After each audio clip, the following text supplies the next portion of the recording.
반갑습니다. 오늘은 이렇게 한번 인사하겠습니다. 예수님은 당신을 고치고 살리기 위해 이 땅에 오셨습니다. 이렇게 인사합니다.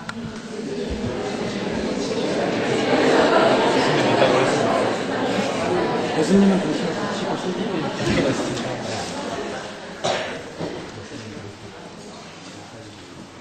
사실 저는 오늘 지난주에 이어서 기적을 일으키는 또 하나의 법칙들에 대해서 이야기하려고 했습니다. 그래서 설교를 준비하고 이제 어제 다락방이 있어서 1시쯤 다락방이 있어서 다락방을 갔다가 집에 왔습니다. 6시 다 돼서 집에 와서 다시 사도행전 본문을 읽기 시작했는데 그 가운데 한 구절에서 이제 시선을 뗄 수가 없었습니다. 그래서 이걸 가지고 참 나름대로 고민을 했습니다. 나는 설교 이제 다 만들어 놨는데 이게 자꾸 내 마음에 걸립니다.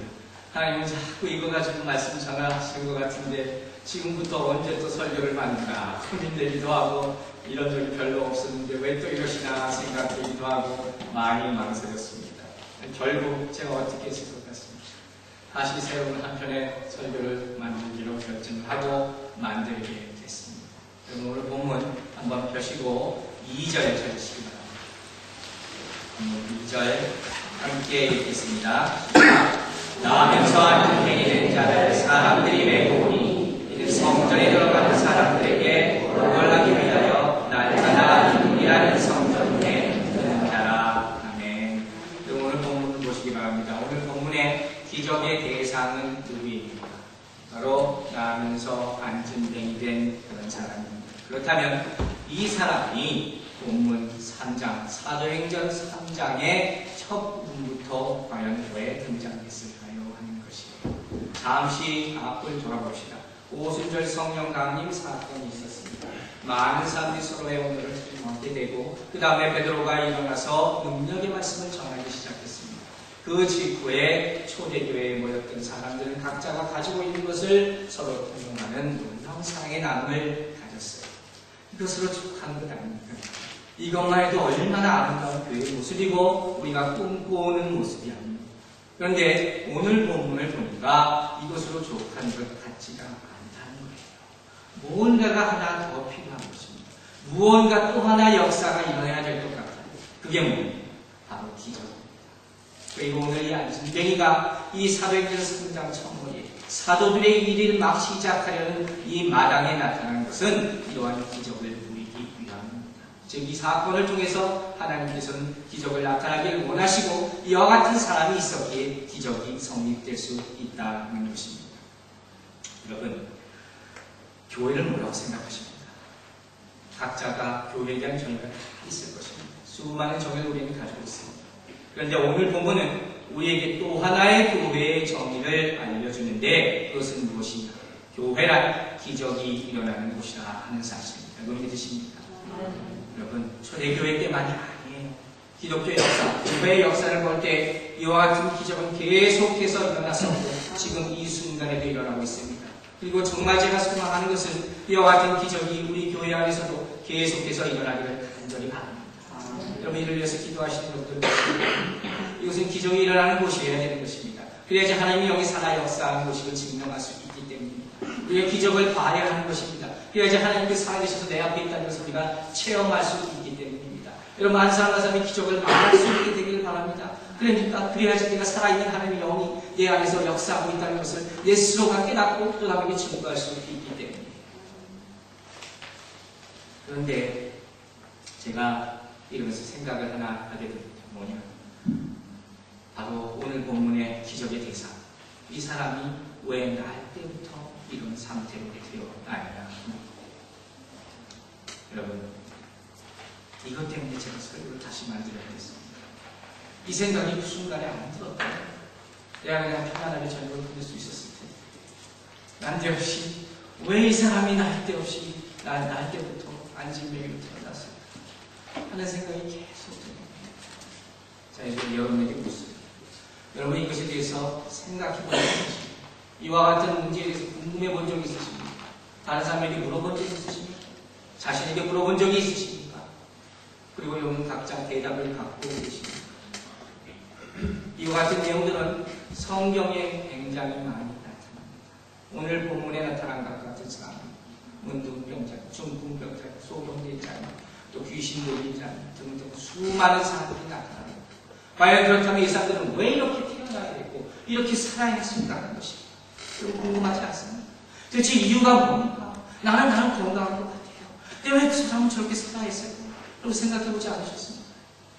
자, 이것을 생각하기 앞서서 우리가 먼저 전제로 생각해야 될 것이 한 가지 있습니다. 그것은 무엇이냐? 이것은 모든 수많은 질병 가운데 하나라는 것이에요. 그게 다르게 생각하지 말라는 것입니다. 여러분, 우리가 어렸을 때부터 이 가운데 병 한 번 안 알아보고 이제까지 사시고 있는 분 손 들어보시기 바랍니다. 나는 감기 한 번 안 들어보고 이제까지 살아왔다 하시는 분 한번 손 들어보시기 바랍니다. 우리는 정말 안 된 말씀이지만 나이가 들면서 점점 몸이 약해지는 느낌입니다. 그리고 어렸을 때부터 어느 순간부터 병을 갖게 됩니다. 갓 태어난 아이도 병을 갖고 태어난 아이가 있고 심지어 태중에서도 병을 가지고 태어나서 계속 그렇게 살아가는 사람들이 있습니다. 이와 같이 모든 병을 우리는 다 가지고 있습니다. 그리고 이 병은 어떤 사람에게는 가벼운 것이고 어떤 사람에게는 무거운 것일 수 있어요. 어떤 사람에게 쉽게 고칠 수 있는 병이 될 수도 있고 어떤 사람에게는 어려운 병이 될 수도 있고 심지어는 절대로 고치지 못하는 그런 병이 될 수도 있다는 것입니다. 그러므로 제가 앞서 얘기했던 왜 이렇게 태어났을까 하는 질문은 왜 이런 병이 생겼을까 하는 것으로 바꾸어져는 타당하다고 저는 생각합니다.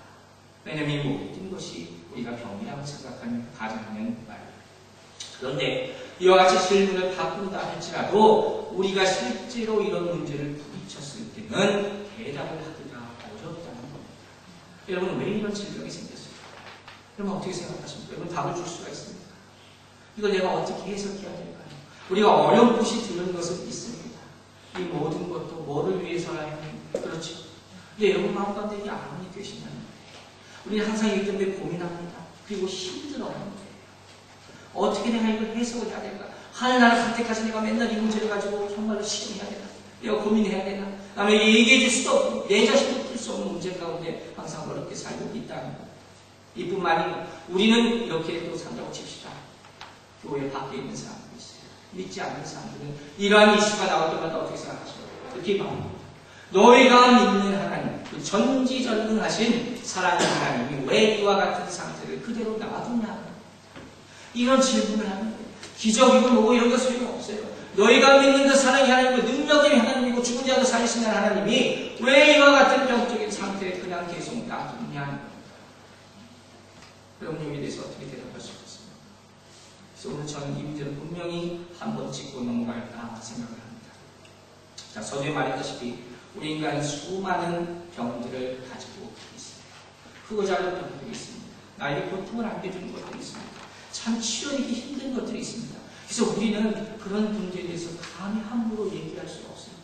제 가족 가운데도 그렇게 힘든 가족 가운데 있는 사람이 있기 때문에 정말 함부로 얘기할 수 없는 거예요. 그러나 아무리 병이 중하고 가볍다 할지라도 그 병제 사람을 따라서 병 자체만을 놓고 볼 때 이것과도 비교할 수 없는 더 큰 어려움이 하나 있어요. 우리가 해결하지 못하는 게 있습니다. 이게 뭔지 아십니까? 죽음. 이것이 아무리 힘들고 고통스럽다 할지라도 죽음이라는 것과는 비교할 수가 없는 거예요. 즉 다시 바꿔 말해서 이 죽음에 대해서는 다른 어떤 것보다 우리 모두가 다 두려움을 가지고 있는 거예요. 왜? 이것이야말로 내가 도저히 극복할 수 없는 문제이기 때문에. 그렇기 때문에 우리가 이 죽음이라는 문제를 극복할 수 있다면, 이 죽음이라는 문제에 대해서 확실한 대답을 내가 가질 수 있다면, 다른 사람에게 얘기해 줄 수 있다면, 믿음이 있다면 그 나머지 문제도 우리가 두려움 없이 받아들일 수 있다는 겁니다. 우리가 긍정적인 관점에서 얘기할 수 있다는 거예요. 왜냐하면 이것이 가장 큰 병수가 있기 때문에. 그리고 이 죽음에 대해서 우리에게 굉장히 중요한 메시지를 주는 신약 성경의 한 장면이 있어요. 이게 무엇이냐? 바로 요한복음입니다. 요한복음 12장을 보면 우리가 잘 아는 나사로에 대한 이야기가 나옵니다. 이 나사로가 예루살렘에서 멀리 떨어지지 않은 베단이라는 곳에 살았습니다. 이 베단이라는 곳에서 나사로가 혼자 산 게 아니라 나사로 살고 마리아 살고 마르다 살고 이렇게 다 가족이에요.